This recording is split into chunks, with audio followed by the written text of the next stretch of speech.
Good afternoon. Yes, okay. So we have 12 now, 12 people. I think we can start.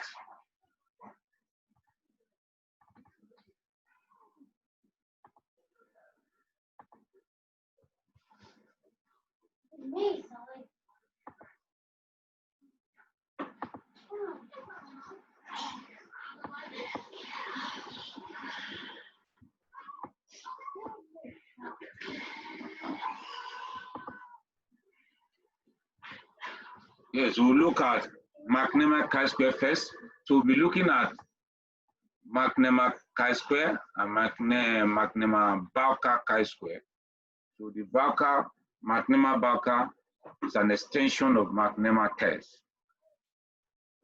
So as we said before, it compares what McNemar, generally chi-square is for comparing proportion.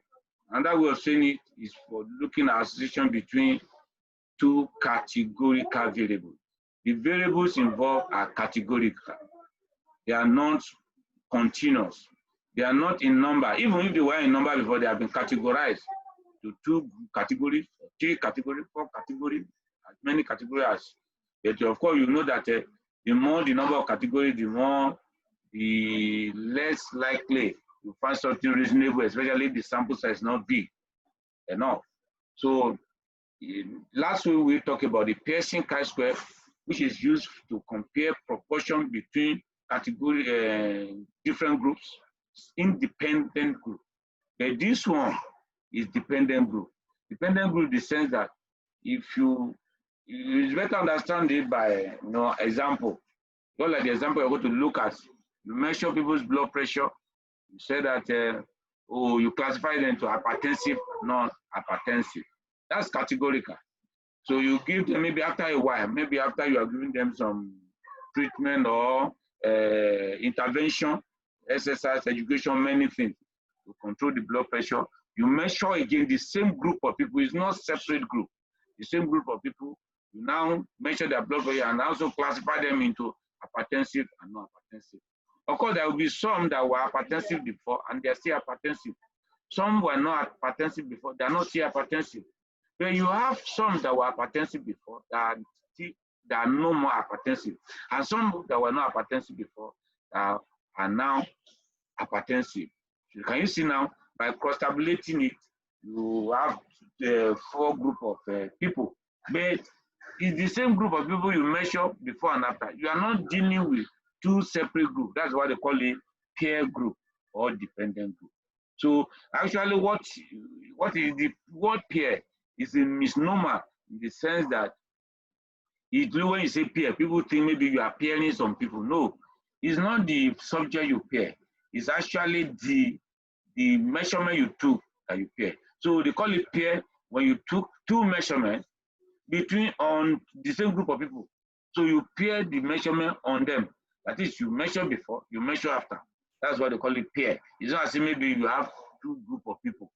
No. So when you are dealing with looking at categorical variable between 2 measurements you take on the same group of people is McNemar chi-square.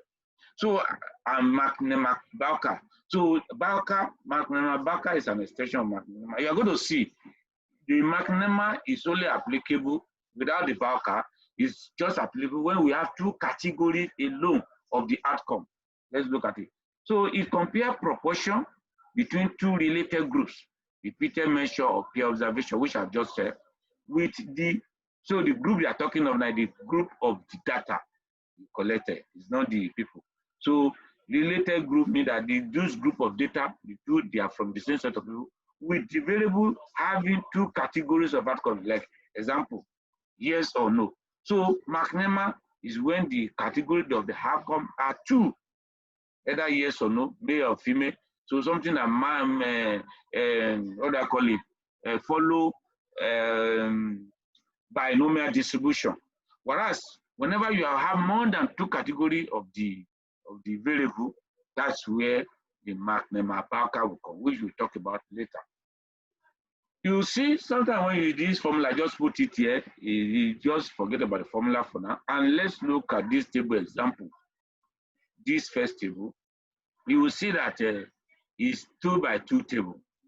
Measurement before, outcome 1, outcome 2, maybe yes, no. Example, yes, no.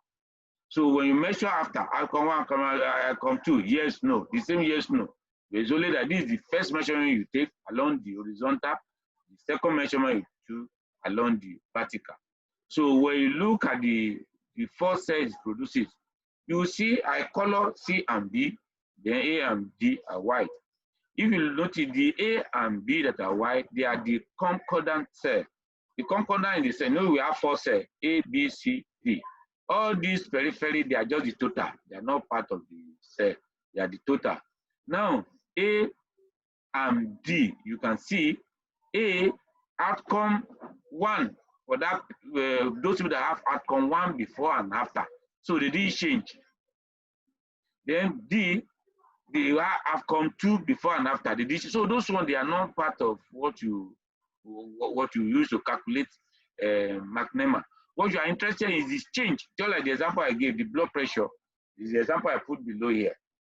So can you see C and D? Outcome 1 before, outcome 2, outcome 1 before, 2 before, and 1 after. That is C. B is outcome 1 before and 2 after. So look at the example. As I put the blood pressure before and after I talk about. You can see yes, yes. The people that were hypertensive before and after they are 8. Is that A here? The people that are not hypertensive before and not still hypertensive after, they are 108. So these two are the concordant. Concordant for yes and concordant for no. Why the discordant, the one that changed, are 52 and 32. 52 were hypertensive before and not hypertensive after. 32 were not hypertensive before and they became hypertensive after. These two are the cells of interest, and that's why you see B and C, two discordant cells. So before you come back to that formula, because what I just put is that the formula is very simple. When you just put it B minus C, that the difference between the discordant, you square it divided by the addition of the discordant. That is what the formula says. And let's, from the example we're going to have now, we're going to understand why it is like that. And the degree of freedom you're going to see later is 1. So leave that one, because when we get to Bowker, it will be easier for you. You know, the McNemar and McNemar Bowker is the same. It's only that in McNemar, the categories of the outcome are only 2. But when you have more than 2 categories of the outcome, when it is more than yes or no now, maybe something like upper, middle, lower. There's some 3 categories, 4 categories, 5 categories, and so on. That's where the Bowker, but it's the same principle. So the degree of freedom, how to get is the same. We're going to see the reason this one is 1. It's not because of rho minus 1 over times column minus 1, which is conventional. Though it's still the same minus 1, because the degree of freedom has to do with n minus 1. If you look better, it's not the same thing as when you are looking at 2 by 2 contingency table for the Pearson chi-square. The logic is a little bit different. So this table now I just used as an example. It shows the hypertensive status of group of adults before and after intervention that involve lifestyle modification. Did the intervention significantly influence the hypertensive status? We quickly look at the example. You will see here that, you see, you will see something. What is the, you know, I want us to first of all use the first calculation. We use the conventional chi-square, Pearson chi-square formula. That is observed minus expected square over observed. It's still true for it. The formula that now came from McNemar is just a discovery. It looks like a shortcut. It's the same logic. Observed minus expected over expected. Observed minus expected square over expected. But here, how you calculate the observed and expected is what differs. Instead of saying row total times column total divided by grand total, you are only concerned about the two cells here, this discordant cell. So what you are looking for is the observed and the expected for the discordant cell. So in the you are not using the concordant because it doesn't vary. It's just there. Their status before and after is the same. So all the two discordant here is what you are interested in. So how do you calculate the expected? The expected, if because the null hypothesis, your test, what you want to test is the difference. Is there any difference in their blood pressure distribution before and after? That is that intervention. Does it change anything, or did it change anything?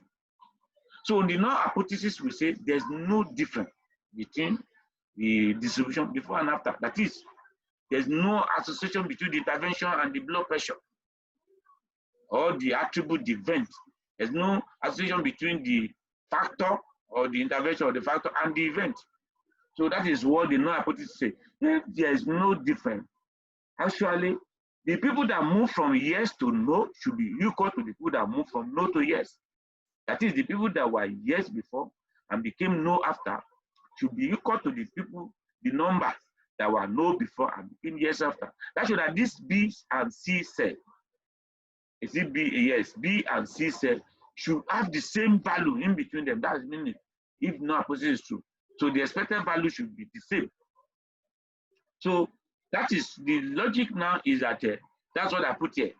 B, the null hypothesis says that B and C should be the same. And if that is the case, so the only way they can be the same, you calculate the observed, you add the two observed value and divide by 2. You divide it, you give it equally to them.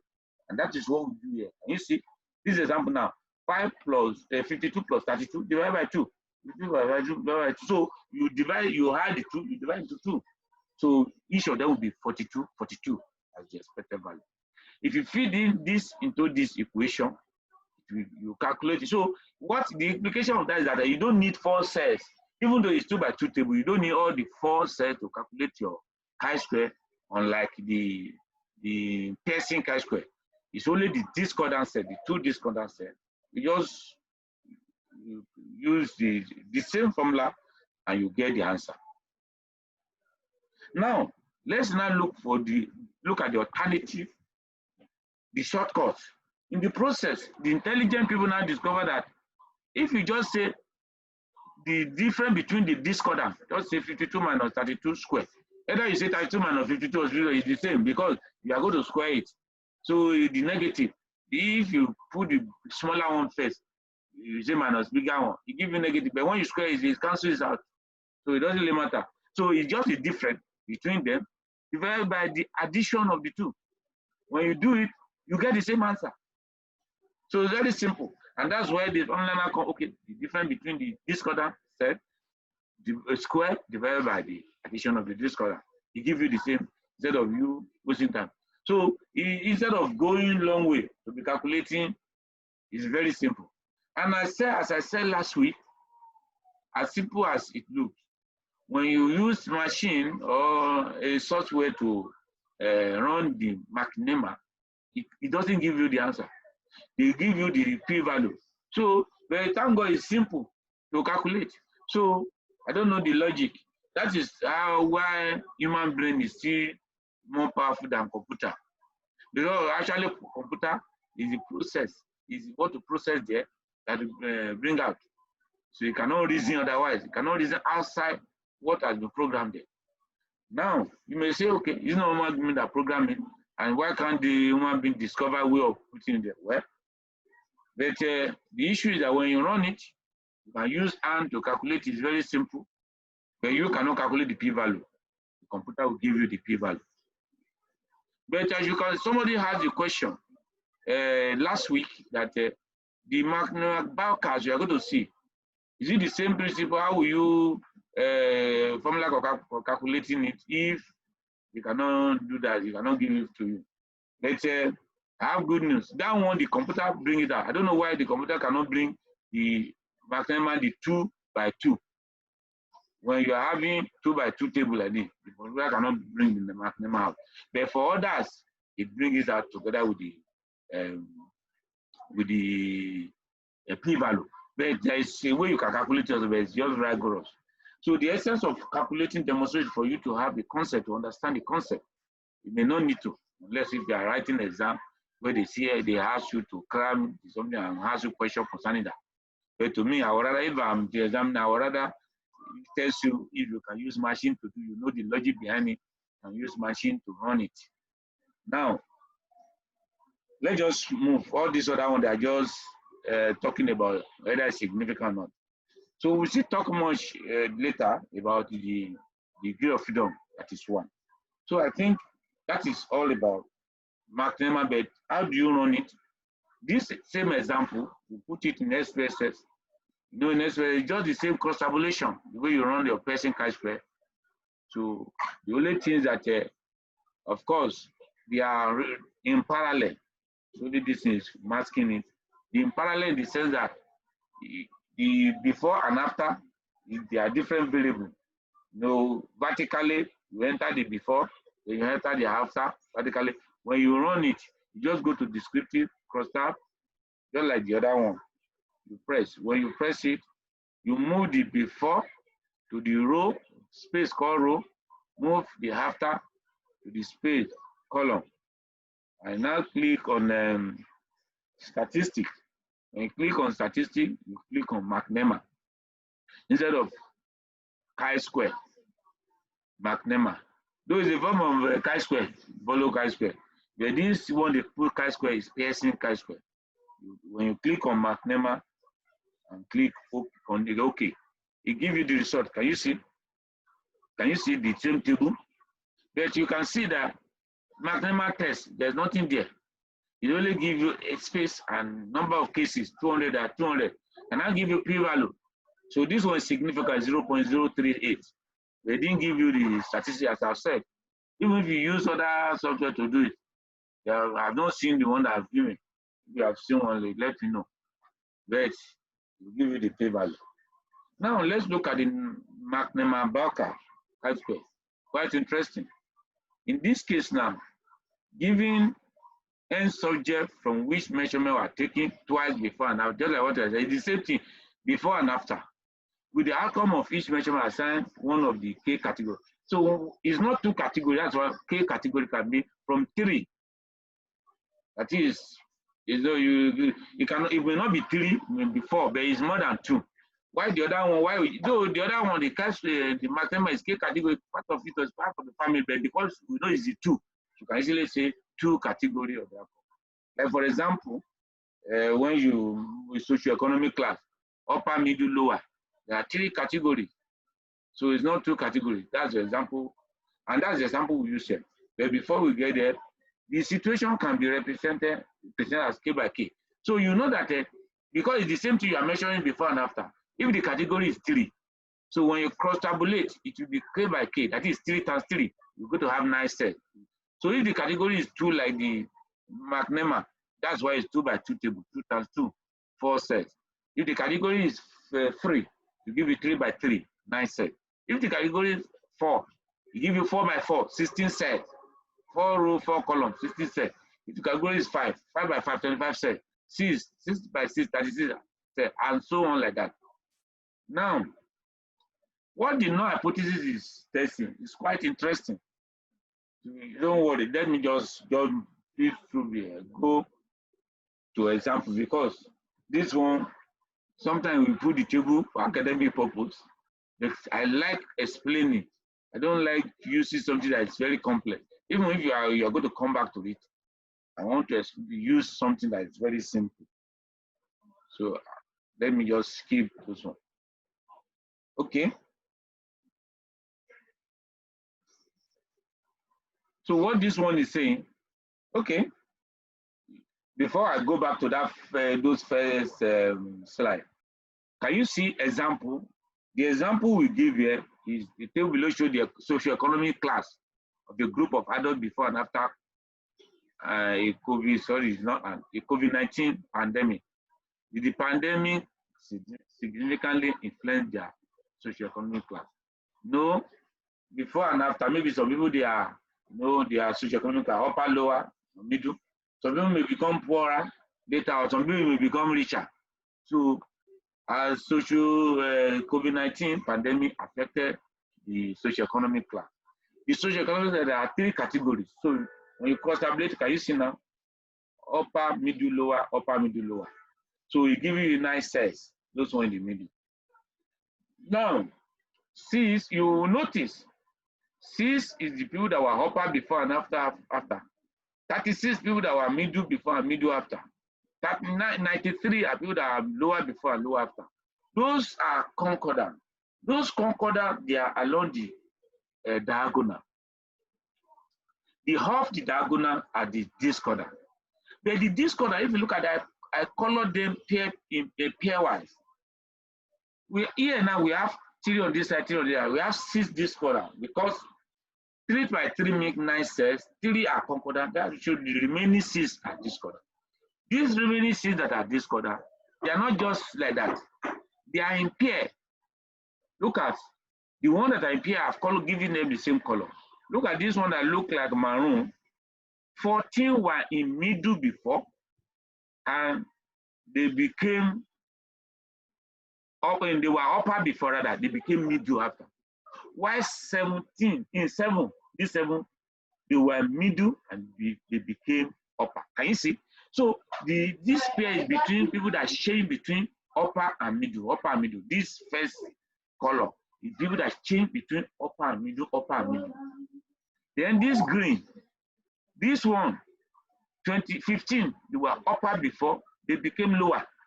22 were lower before, they became upper. So these green, people that change between upper and lower. Then the blue, 57 are people that were middle before, they became lower after. 50 were people that are lower before, they became middle. So these 50 and 57, this blue, they are the one that change between lower and middle. Can you see now? So it's like combination. You have 2, 3, if you have 3 people, if you want to pair the 3 people, how many ways you can pair? You can only pair them in 3 ways. You're going to see that's what the other table in the form demonstrate. I will go back there. You know, that's the origin, how they even actually got their degree of freedom. So you can, from this, now you can see that there are 6 cells that are discordant, but they are arranged in 3 pairs. You know, when you say you want to pair people, you don't actually pair the same person with himself or herself. If you are pairing people. So that's those one, you know, computer is not human being, so yeah, it's a program. So that's why those concordant, they are not useful for anything. They're just there because they just have to, they are noise, essential noise, because they just have to program. When you program it, for us to be able to find what they will appear there. So that's why I color them there. They don't appear because they are not pair part of what you are pairing. Because McNemar or McNemar Bowker is about pair. It's peer group. So nothing pair, you cannot say people pair themselves. So you upper people, they pair with themselves. How do they pair with themselves? So that is why those ones that didn't change, they were maybe they were upper before, they were upper after, middle before, middle after, lower before, lower after. They are not part of it. It's those ones that are discord that are pair. So you can see now that it shows telling you that if something has 3 group category, how can you pair them? That is, pair me to arrange them 2 by 2. There are 3 possible ways, and that's what that's giving us here. So you understand, when you want to calculate that degree of freedom now, we are considering the 2 together. So these 2 cells, once you know the value of one, you know the other one. Once you know the value of this one, you can only know each by each cell, pair the cell and know the value. So when you look at it now, you have to now calculate for each of the pair, there's one degree of freedom. That is 1 degree of freedom for this one, 1 degree of freedom for this one, 1 degree of freedom. So that's how it gives you 3 degrees of freedom. If you remember the McNemar's own, that is not Bowker, there are only 2 discordant, just 1 pair. So that's why we remove 1 from it. So the degree of freedom is 1. It's not the row total, it's the discordant you are pairing. So it's only 1 pair. So 2 cells that form the pair in that one. If you know only 1 value can vary, the other one cannot vary. So the degree of freedom is 1. In this case, then that we have 3, you have 6, 3 pairs. So you can actually say the degree of freedom is the number of the pairs. you can generate from it. The number of the pair is not the number of the pair category. The category is the number of the pair you can generate. You're going to see. So here now, it just happened that there are 3 categories. We generate 3 pairs from it. So if you see the example, look at, okay, this one just a generic something, just to tell you that as you have, if you have category, 3 category up to n category, that's the way it goes. Now, this one will be interesting. How do you calculate the degree, or how do you understand the degree of freedom?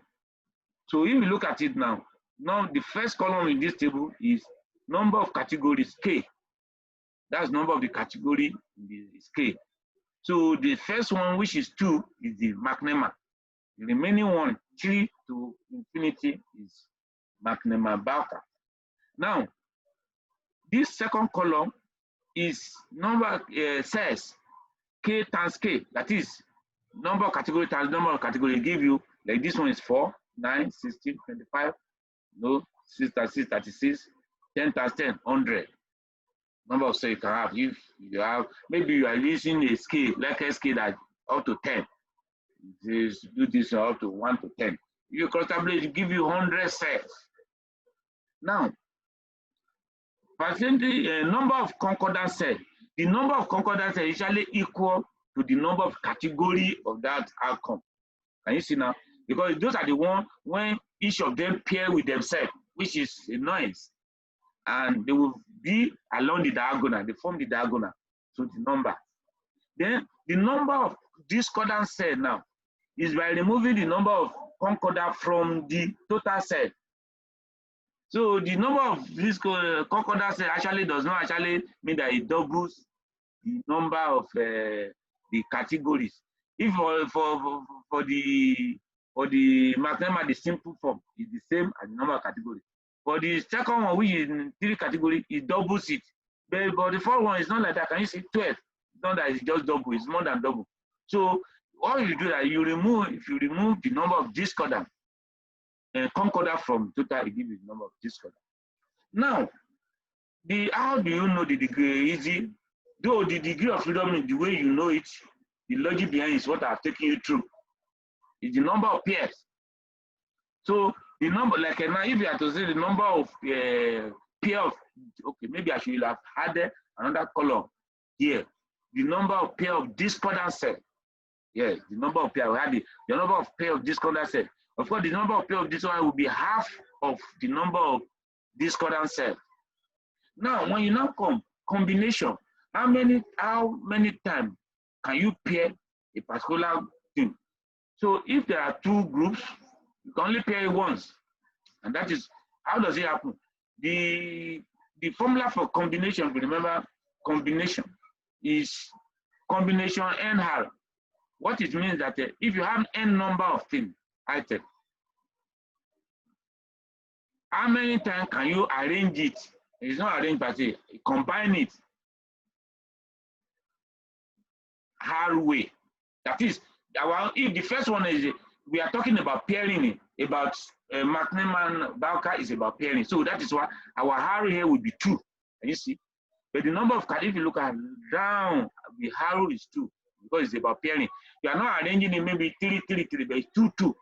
So, but the total number of items vary, changing. The total number of category of the outcome vary. But how many, if you want to pair it, how many ways? So it's n factorial over n minus r factorial, r factorial. If you do look at it, this one give you, the first one, which is McNemar, give you 1. The other one 3, 6, 4, 15, 21. So these are the degree of freedom. The answer are the degree of freedom. Like for this example now, when we're running at the degree of freedom is 3. This one, the example, if there are 4 categories of the outcome, the degree of freedom will be 6. If there are 5. So when we treat ANOVA, it's the same logic we use in the reason you cannot do t-test, too many t-tests because of family-wise error. So it's the same logic, the combination. Because t-test is about pairing, comparing mean of two groups. So when you have many tests, how many t-tests can you do? It's the same exactly here. So you go to see if you have 5 groups, you are going to do 10 t-tests. If you need to do it. If you have 4 groups, you go to do 6 t-tests. If you have up to 9, 10 groups, you go to do 45 t-tests. And there will be error. That is why some people now invented ANOVA instead of using t-tests to compare many means, many groups. Now, one thing I want you to look at the pattern here. You will see that while calculating it, the K, which is the number of category, usually counts that K minus 1 divided by 2. Can you see? Here is 2. 2 minus 1 is 1. 1 times 2 divided by 2 is 1. Here is 3. 3 times 3 minus 1. 3 minus 1 is 2. Can you see 3 times 2 divided by 2? Give you 3. Here there are 4 categories. 4 minus 1 is 3. So 4 times 3 divided by 2. Like that. So that is how they now came, okay. The degree of freedom will be K, number of category. No, this is the combination, rather. This is just applying the combination. Look at it down here. K times K minus 1 divided by 2. So it gives you the number of the degree of freedom. So if you look at it, you apply it from this first simplest one, McNemar test, then the rest, McNemar Bowker, you can easily calculate the degree of freedom. K into K minus 1, that is times K minus 1 divided by 2. That's the degree of freedom. And if you look at critically, what we did here, can you see? You apply that formula, the same formula you just, okay, you use, this one is the first, just like the way we did for the other one, McNemar. You use, once you are able to calculate the, observe, look at the expected value here. Calculated the expected value, just the same way. For each pair, can you see this pair is 7 and 14? You have 7 and 14 divided by 2 for each of them. This one 22 and 15, you have 22 and 15 divided by 2 for each of them. This one 50 and 57, you have 50 and 57, then divide by 2 for each of them. You calculate the expected value. If you use the PERCY formula of Zaman of expected square divided by expected, you just feed in, you get the answer. If you use the other one, the shortcut, which is just, you don't need, in that, if you remember, you don't need to calculate the shortcut, you don't need to calculate the expected value. You don't need it's just to, the difference between the discorder for each of them, can you see? The difference between 7 and 14, can you see? Square it divided by the addition. You do it for the 3 pairs, 1, 2, 3. You get the same answer. Can you see? You get the same answer. So if you want to run it the same way you go to prescriptive, cross tab, you put in before and after, you click on statistics, you click on McNemar. You do the McNemar Bowker. You know, the Bowker is an extension of the what McNemar is explained. I think maybe Bowker now joined him. Now, so how do you solve this problem when we have more than 2 categories? Now invented this other one. So when you do it, this is your result. If you look at this, you will see that it's able to calculate, unlike the McNemar alone, it's able to calculate the statistics. Look at 4.116. It's the same we calculated even through the true method with hand. So, and also give you the p-value. So, this one is not, the p-value is not significant. But look at the degree of freedom, the 3 we talk about. K, because there are 3 categories, then times K minus 1, 3 minus 2, which is 3 minus 1 rather. That's 3 times 2, making 6 divided by 2, give you 3. So the p-value is not significant. And that is why what is telling you is that the socioeconomic status did not change before and after COVID-19. I think we'll stop here. That is just to give us a snapshot. I believe this one has helped us. When you encounter a situation where you should use McNemar, you know how to use PERCY, you know when to use McNemar and McNemar Bowker. And you're home and dry. And if you want to solve it with your hand, if you want to use matching, this how to use SPSS to do it. I want to entertain a question. Yes, we have sitting on board. Yes, if you have question, I don't know, somebody send the chat. If you have question, you can unmute yourself and ask. The first, okay, my network is unstable despite change of the server. Okay, somebody was, you know. So any question? If you have a question, I expect you to have typed it. Type your question. Dr.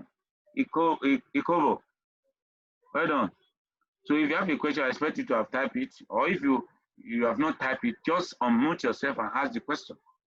Any question, any clarification?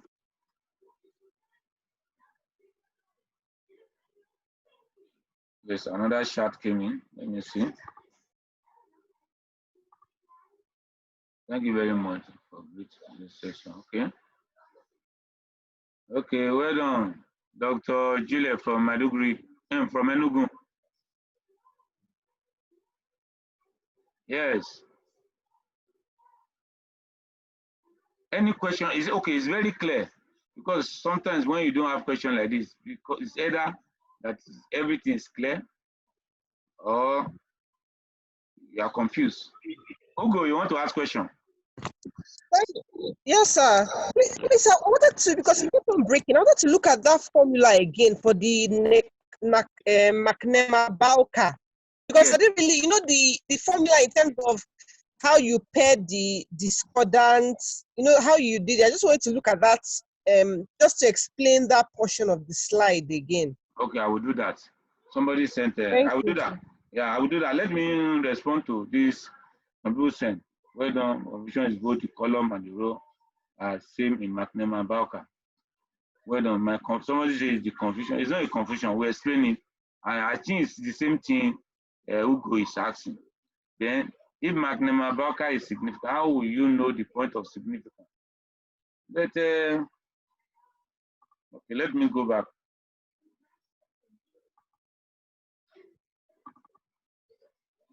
So let me tackle for the last one. If the significance is very straightforward, look at what I have there now. Let me use this notation. Okay, look at what you say. The value is 4.116, and the critical value, we have calculated the degree of freedom to be 3, and the critical value for degree of freedom 3 is 9.488. So that shows that it's not statistically significant. Say it here. So it's not statistically, it's still the same thing. You have said, when you are doing hypothesis testing, you determine at what level do you want to reject non-hypothesis. You might have determined that maybe 0.05. Nobody wants anything more than 0.05. So you may choose 0.01. But I don't know why people don't choose 0.04, because it's okay also. Since it's not more than 5, but people single between 0.5% and 1%, 0.05, 0.01. 0.04 is there, 0.03, even 35 is there, whatever. But the issue there is, once you have determined your level, when you go to reject no hypothesis, So immediately you see the p-value, if it is hand you are using, you calculate that, you go and check on this thing. When you check the 210, 95% under 95% confidence, which correspond to 5% significant level, you look at the critical value. The critical value for that degree of freedom. If your chi-square is greater than that value or equal to that value, that shows that it's significant. Because you remember when we talked about the origin of chi-square last week, you say it's actually from the standard normal deviation. You square the standard normal deviation. The standard normal deviation has negative and positive value. But once you square negative, it becomes positive. So the chi-square does not have positive negative value. It's from 0 to infinity. So when your chi-square is very smaller than the critical value, you show that they're the difference, because you are trying to, the chi-square, what it does is to quantify the difference between the expected and the observed. If the difference between the observed and expected is very small, that shows that it's not significant. It is when it's different between the observed and expected is as quantified by the chi-square is big enough and reach a critical level, and that's all is significant. So that's how to know. So concerning that table, we can just use it directly. I've answered the last question, but let me answer Ugo's question and the other one, Dr. Ibrahim, that talk about the table. If you look at it, this example is very straightforward.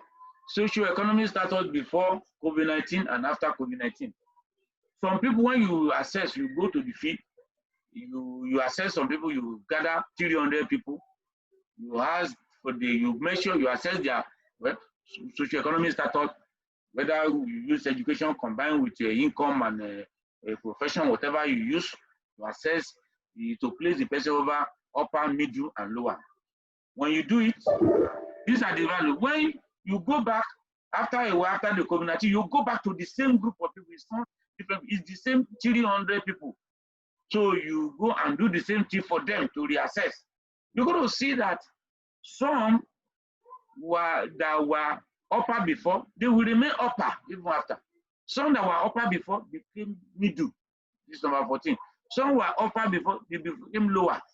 Some were middle before, they became upper before rather. This 7, middle before, they became upper. The 36, some were middle before, they became middle. They still remain middle. Some were middle before, they became lower. Some were upper before, lower before, they became upper. Some were lower before, they became middle, and some are lower before, and they remain lower. If you see the one that were the same in their status, upper, middle, lower, before and after, they are along the diagonal. They are the ones that are not colored along the diagonal. The one that changed, either you move forward or move backward, they are off the diagonal. So there's nothing confusing about they are the same, because it's the same thing. It's the same. One thing with it is that it's the same variable. It's the same, unlike Pearson chi-square that is looking at association between two. Though this one is still looking at association between variables, but the other variable is not captured because the other variable is intervention you do.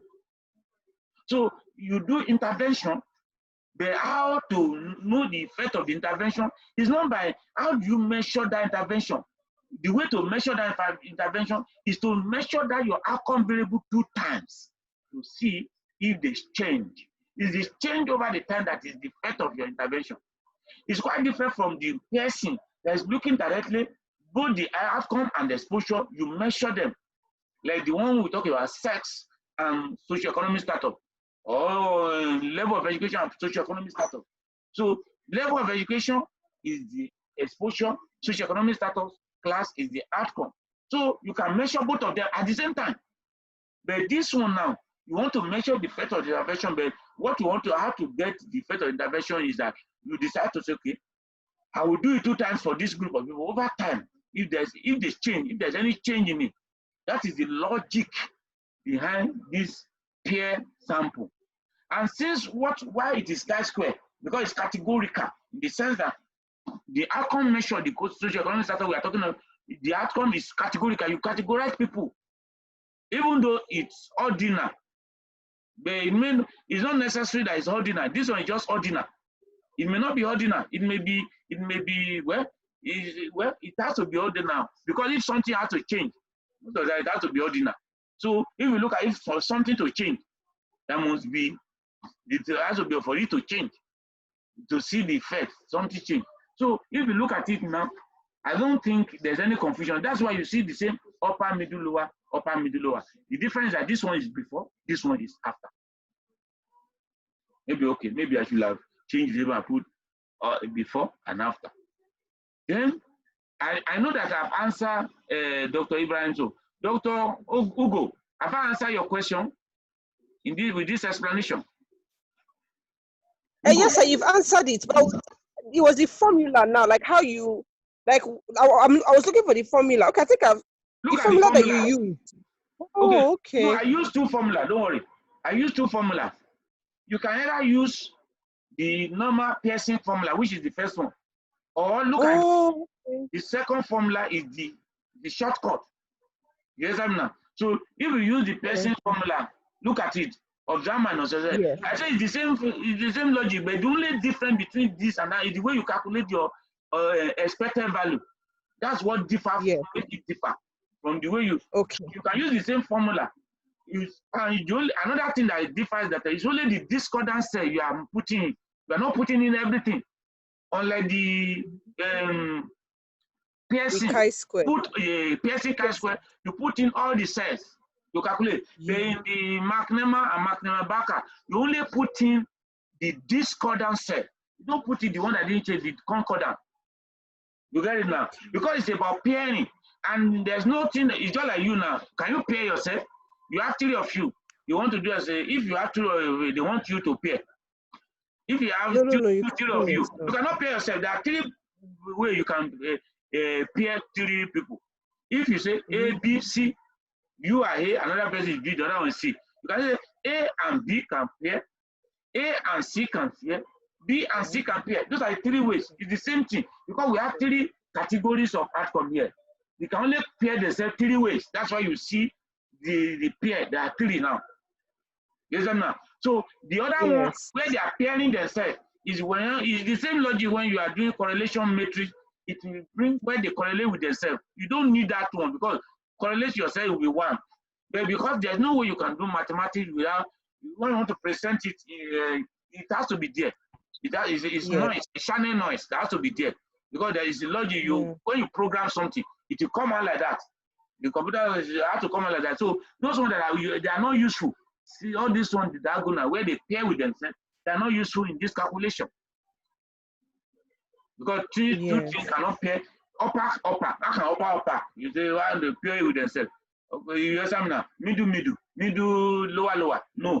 So you will now see that the one that are concordant are the along diagonal. The of the diagonal has to be, it has to be divisible by 2 because they come in pair. Can you see on opposite side of that diagonal? They'll be facing themselves. And it's very simple. Look at this 14. Upper before, middle later. This one middle before upper. So it's exchange between middle and upper. This green is exchange between lower and upper. This blue is exchange between middle and upper. Can you see now? So can you see the logic? Even if the category is 4, it's the same thing. If the category is 4, what will happen from what we are shown on that table is going to give you 6 pairs. If the category is 4, can you see? Because if the category instead of 3, it gives you 6 pairs instead of the 3 pairs. If the category is 5, it gives you 10 pairs. It gives you 10. Okay. So if let's say that this thing now is there are 4 categories that you're going to see, you will note all of them will be there. No, opposite facing themselves. Facing themselves. Doing some may be distant, some may be closer, but they are facing themselves. One will be on the other side of the diagonal, the other one will be on the other side of the diagonal. If they are 10 by 10, you're going to have, you'll be surprised that you're going to have how many pairs? 45 pairs. For if they are 10, let's say you are 10, maybe it's a scale of 1 to 10, and you now cross before and after. You cross tablet, then the number of cells will be 100, 10 times 10. And the diagonal, you get it now? The diagonal will be 10. You know, but the half the diagonal will be 90. 45 on one side. So, and you can, all of them will be facing themselves. They will be distant. You can match them. And those ones that are facing themselves, they are the ones that swap. So if you want to use hand to calculate the expected value, that's what you're going to do also. No, those ones that are pair, that are facing themselves, you add them together and divide by 2 to get the expected. But the logic, if you don't want to, the shortcut, the formula, you don't even need the expected. You need the expected when you want to apply the Pearson chi-square to do it. But when you don't, you use this formula. Why they wrote this formula like this, as you have seen, is because it can be any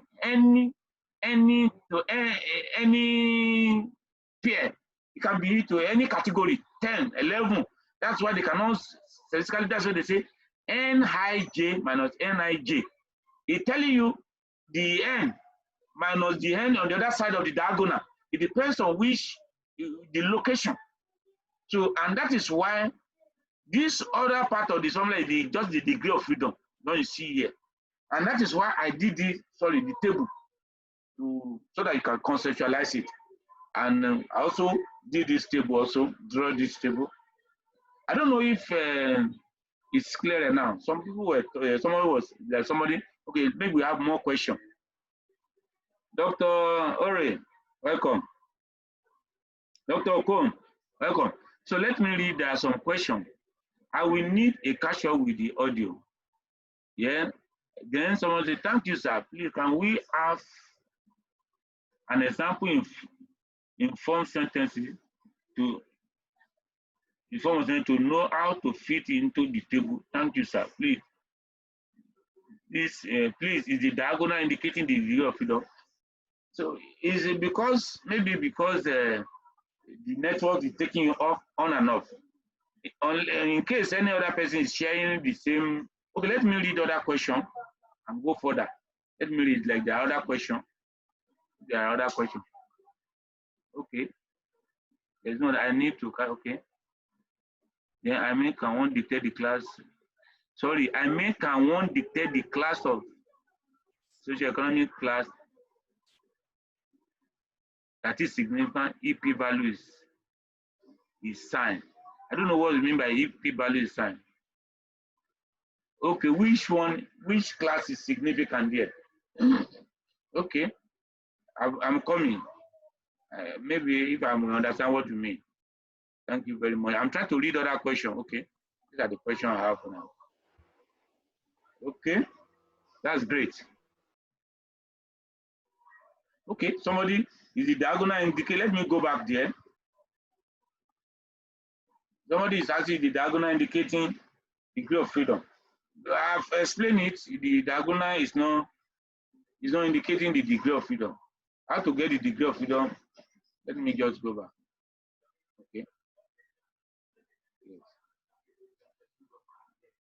Why I don't want to use this table now? The first table I have here is just generic, where people may find it difficult because you cannot just say, because McNemar Bowker has to do with many categories.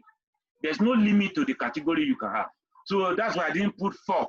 That's why I put 1, 2, 3, and end category. Gap in between shows that there will be some, there may be some in between before that end. So that is how I did this one. So people may find it difficult to understand. But that was why I changed to the example. Though the example we have is for 3 categories. That's why I changed to the example.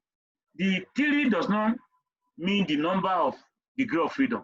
Okay, let me even go to this other one. Let's assume, just assume that this thing there are 5 categories. Let's say 1, 2, 3, and this empty 4, 5. Let's assume that there are 5 categories. If you count the other side also, the same thing, 1, 2, 3, 4, 5. You will see, if you count the number of cells, it will be 25. 5 times 5, 25. Because it's 5 times 5. Then the diagonals is the number of categories. The diagonal does not mean the number of degree of freedom, it's the number of categories. So just know that one.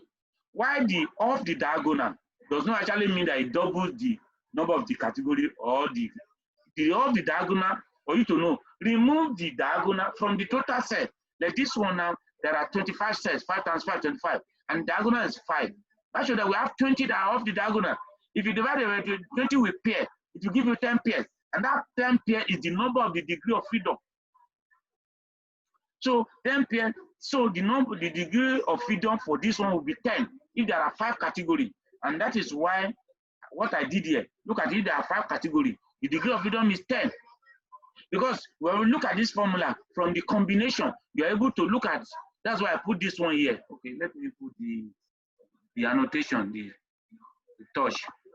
So that's why I put this one here before I just put the degree of the answer. You see, you will see this something now. You will see that the number of category multiplied by something that's 1 less than that. Can you see? 2 times 1. 2, number of categories is 2. 2 times 1. Number of categories is 3. 3 times 2. Number of categories is 4. 4 times 3. Number of categories is 5. 5 times 4. Like that. Number of categories is 10. 10 times 9. Divide by 2, it gives you the degree of freedom. That's why now, okay, the formula to summarize is K, which is number of category, times K minus 1. That is number of category minus 1. Then divide by 2. It gives you the degree of freedom. Also give you the number of the pairs. You know, it makes sense because you can only calculate the degree of freedom for each of the pair. Each of the pair that has two cells in each of the pair. And the degree of freedom of each of them will be 1, 1 because n minus 1, 2 minus 1. So each of the pair is 2 cells. And each of them is the n, 2 minus 1. So for each of the cells, 1, 1 degree of freedom for each pair. So the number of pair now will be equal to the number of the degree of freedom. But it's not equal to the number of the diagonal. The number of diagonal is equal to the number of category of that thing you are measuring, the variable you are measuring. The number of category is the number of the diagonal. But the number of pair and the degree of freedom is equal to the total number of cells minus the diagonal divided by 2. So, and that is what it just doing the formula. So that is, so why I put all this for you to know the origin or the, you don't know that somebody just wake up and wrote the formula. This formula will be used to calculate McNemar. No, all those things, they are work of God. They are there in nature. The human being just discovered. In the process of analyzing, thinking logically, you're not, okay, this is a pattern. You follow this pattern. Oh, you now bring out the formula. Somebody invent formula. So to me, well, I don't think anybody, to me, for formula is discovered. Because that particular thing God knows. But human being, by reasoning, you get to discover it. That's to me, you get to discover it. So you that discover this pattern is when they thought, the reason, they're able to discover. Even I myself was thinking, what is the origin? Now, when I was looking at it, even in my own reference, I didn't see, though it may be somewhere in one book that is combination. This degree of freedom, I just saw the degree of freedom. How did they get the degree of freedom? When I look at the pattern, I saw that it's the combination. When I apply the formula, I now say that's how they discover. So you'll be able to understand the logic behind the formula. K into K minus 1 divided by 2. Now, I don't know if there's any. The person that was asking, I don't know what that person was asking concerning. Sorry, sir. Good evening. Yeah, good evening, sir.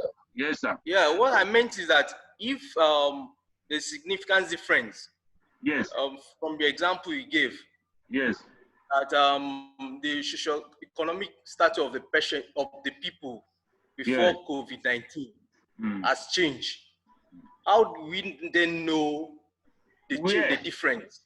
Okay, where the location? That's the way we do in Hanover. When you see a difference, you want to know where the different lies, exactly. Yes. Okay. To be sincere with you, I will have to look for how. I will search how you can know that one. I don't have the answer now. To be sincere, I don't have the answer now. Thank you. Just like somebody asked question about when I presented last week. I presented the generally when we talk about the chi-square, talk about the Bowker and this thing. I think it was told me that has Dr. Shudipo that has. Okay, because I said something that you can, the computer could not calculate McNemar, but you can use your hand to calculate it, and but you cannot calculate the p-value. So you use your hand, your brain to calculate it, but you cannot calculate the p-value. The computer cannot calculate that one, but it calculate the p-value for you. So I'm sure the computer also calculates, so the result cannot come out because how did you get the p-value? So you now complement your brain with the computer. Somebody now has, okay, if it is Bowker now, so that was why I now try because not that I didn't see the formula before, but I will not bring something that I will not be able to explain to you. Because sometimes all these things, once you understand the logic, you press the computer, it works for you, it will read it out. But it's good also if you want to know the logic. When you want to know the logic, when you know the logic behind it, make you to be small sound. You will not even forget. Even without cramming, you even remember. So I try to now even discover when I try to run and now discover because I have run it before. I can't remember if even bring the statistics. So another that even the statistic is there. So you get it now. So I will try and search if there's a way you can actually know where the different you are right. Because the difference can be somewhere and it's not somewhere. Because if you have many categories, just like the way we did, you usually do in a number. When you find a difference, you want to know where the different lies. You now do post hoc test, or you do blank contrast for ANOVA. So maybe in the next session, if I will be able to relate it. Yeah, let me see another. Welcome. Let me see another chat. Thank you, sir. My network is bad. Okay. Somebody has, what is the formula for expected value?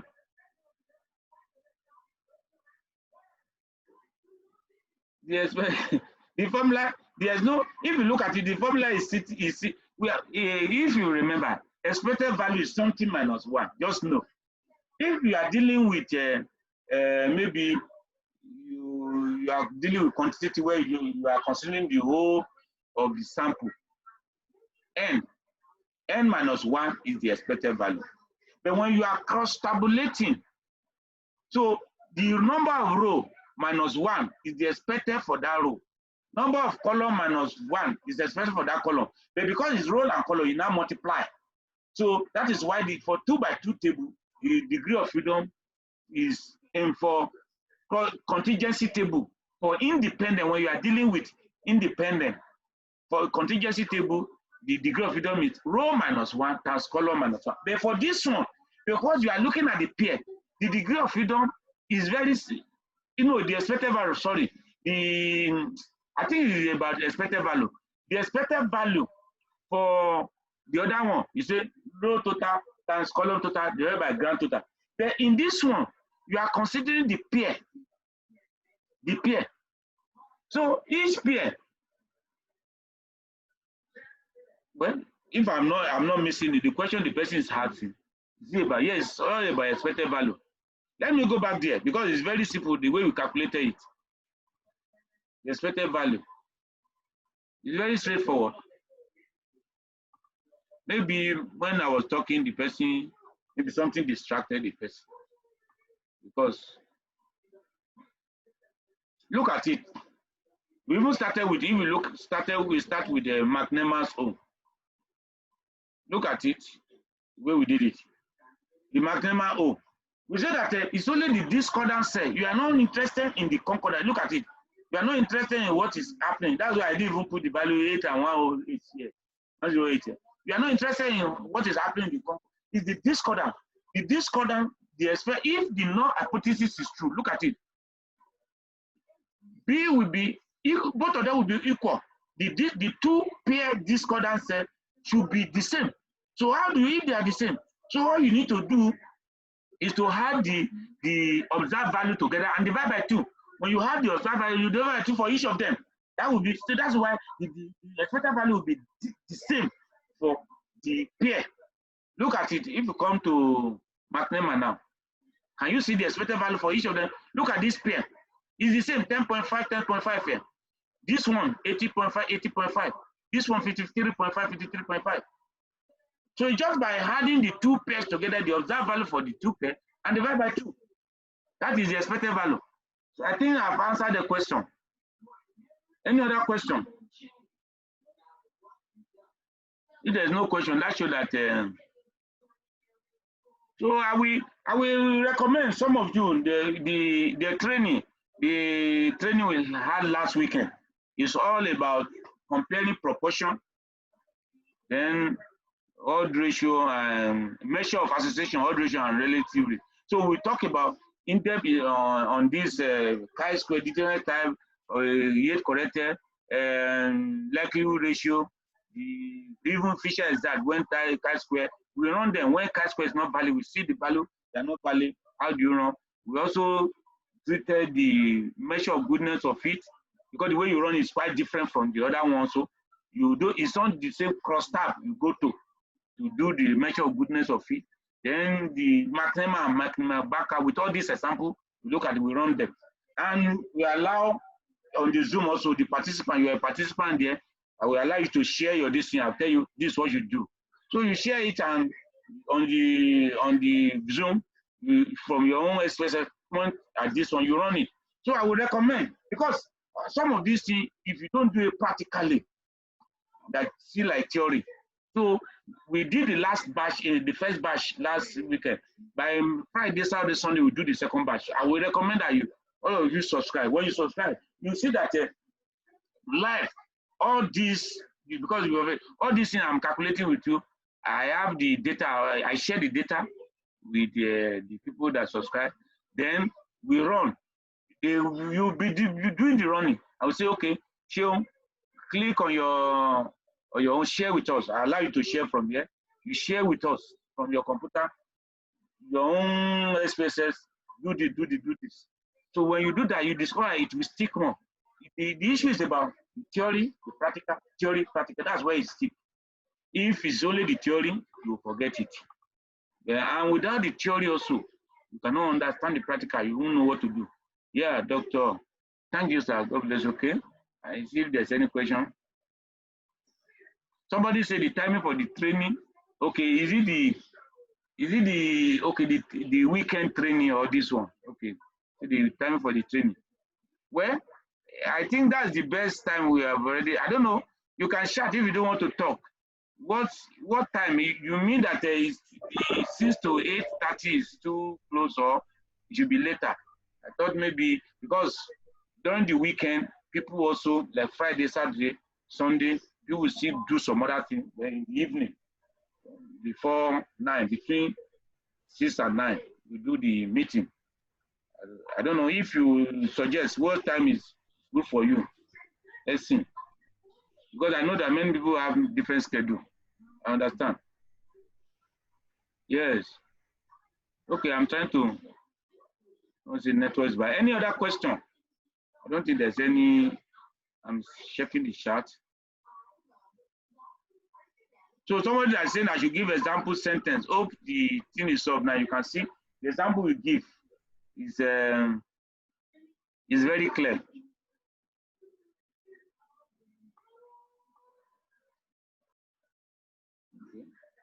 Please, if you want to ask question, unmute yourself and ask. Unmute yourself and ask question.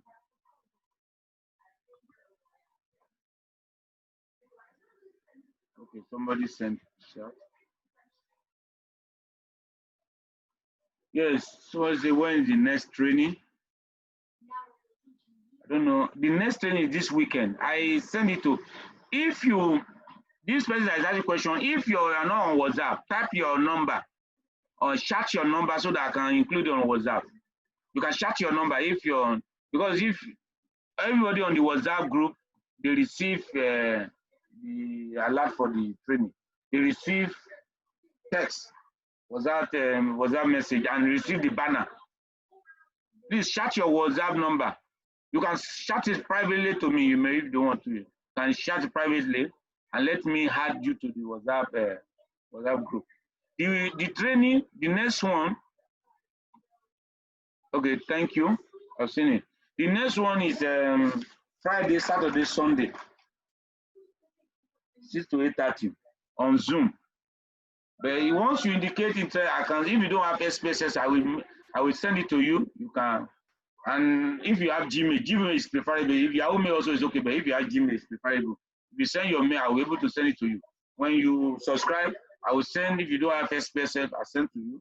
And some other WinPepi also. Like now, the chi-square for trend is part of what we did. You cannot run chi-square for trend with SPSS. I have to share WinPepi. We run it with WinPepi. All those things will be done. Any other one? I'm receiving them. Any other question?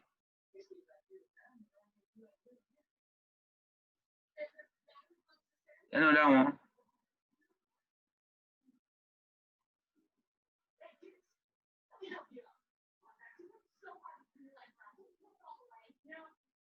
The person that is saying when is the next training, I hope the person is on the WhatsApp, because the person has not sent the number.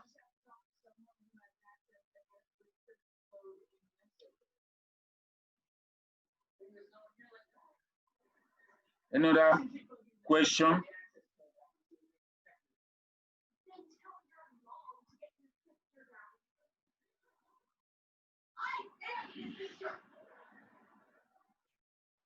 Give them the code. 002.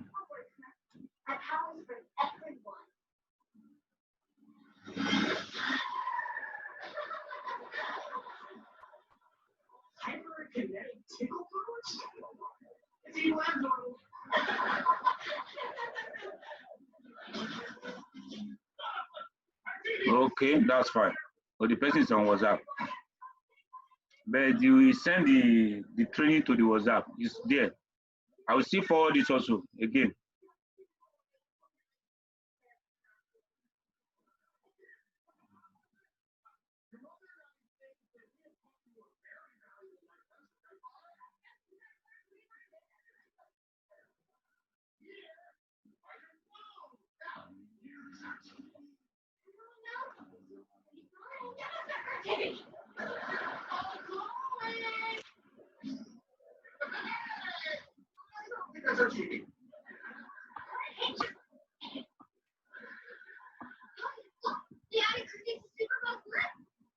It's fun to be alive. Kids are back to their old habits. Even bigger than on TV. No, watch this. Kids, don't play with your phones outside.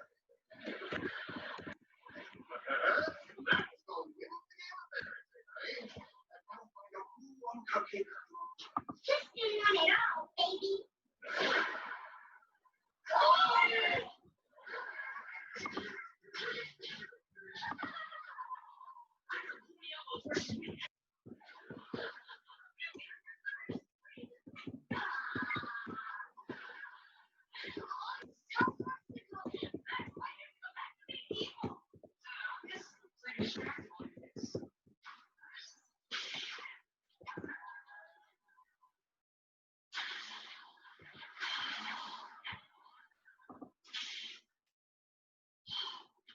I knew you were good. Well, now I do. Before I thought you were totally evil. Let's take them down.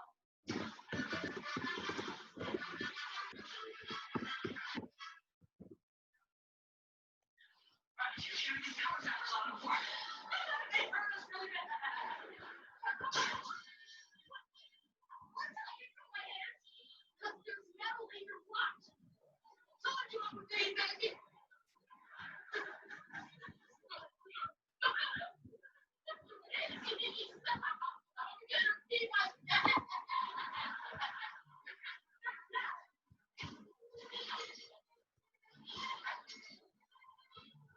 Right. Well, she just gets hurt. It's afraid of some story, mother.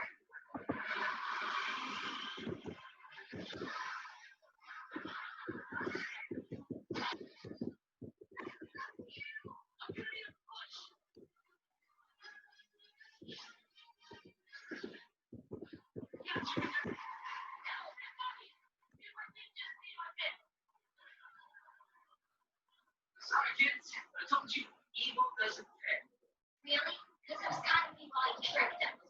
Guys, being a superhero doesn't mean you have to be all goody goody like older sister here. We are the same age. So, we can be superheroes, but still be cool like this. Exactly. All right. I'm in. Me too. Oh, think about it. Hey, sorry I doubted you. Should have trusted that you didn't believe me. Yeah. Max Overman says he's giving something up. It's for good. You know what cupcakes, don't you? Garbage cupcakes. I'm not forgot to tell you, don't hand out any pants.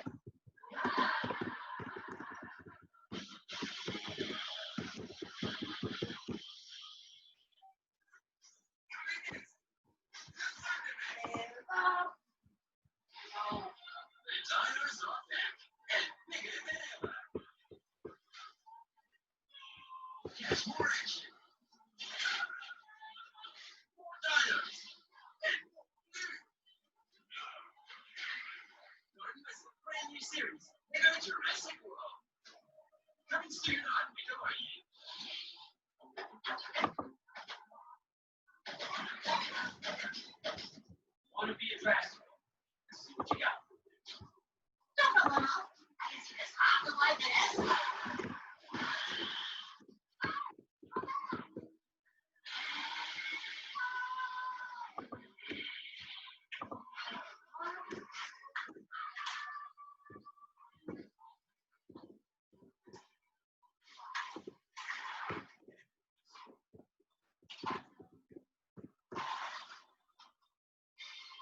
Mr. SquarePants, a new employee always scrubs his hands thoroughly. Be sure to get under those fingernails. And don't forget about the knuckles. And make sure those palms are squeaky clean. All right, let's see those hands. Now that's thorough.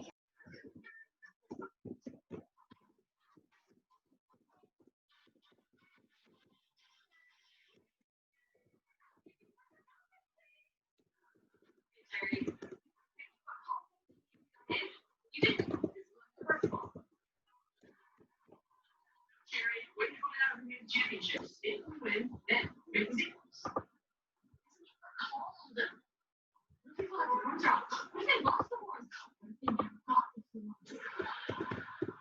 Stop saying horns. Sorry, I'm sorry. I should just try to stop thinking about the seahorse or anything sea-related. That's heaven there. They just got a seahorse. It's not the way. You're not me while I'm falling apart.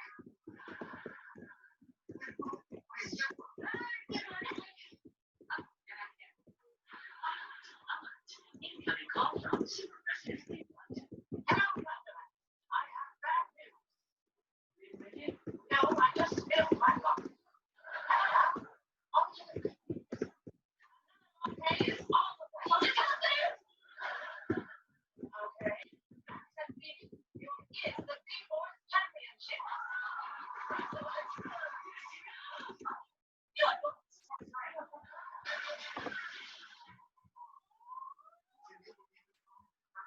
This close to joining the sea. Yesterday we moved here so we could have normal childhood. Well, I was going to get couldn't fit your super shoes anymore. It was so you could go to school and make friends and appreciate the importance of family. That's right. Even the coolest job in the world isn't more important than your family. Promise me you'll remember that. I promise. Max. Oh, right. Important family and coolest guy. Oh, the seaport sent beams to pick you up. Fancy. Bye, guys. Love you, love you. You know, that wasn't so bad. I thought I would cry. Me too. Don't give me a kiss. Really, start being champ. We photographed the pride way ahead of you. Well, with Max and Petey's on, we can finally be ready for Texas Hornbill. Laser Girl and Steve runs the bar. No? I'll work on it later.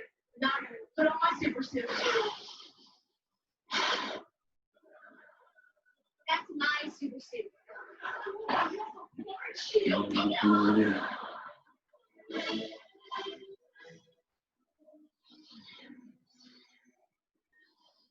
Okay, now we're going to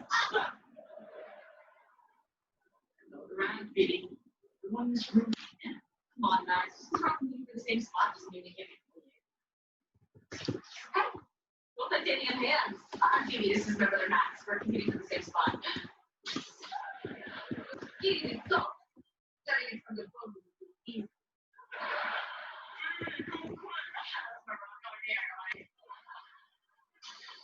Good news. You can all join the Seaports. It's something I will never say. I'm Commander Dirk Trumbo. You are competing for a spot on the most elite squad of superheroes in. Ah, why is he doing like that? Hmm. We love video. We love video. Go and shake that place now. It's not here. Use my phone.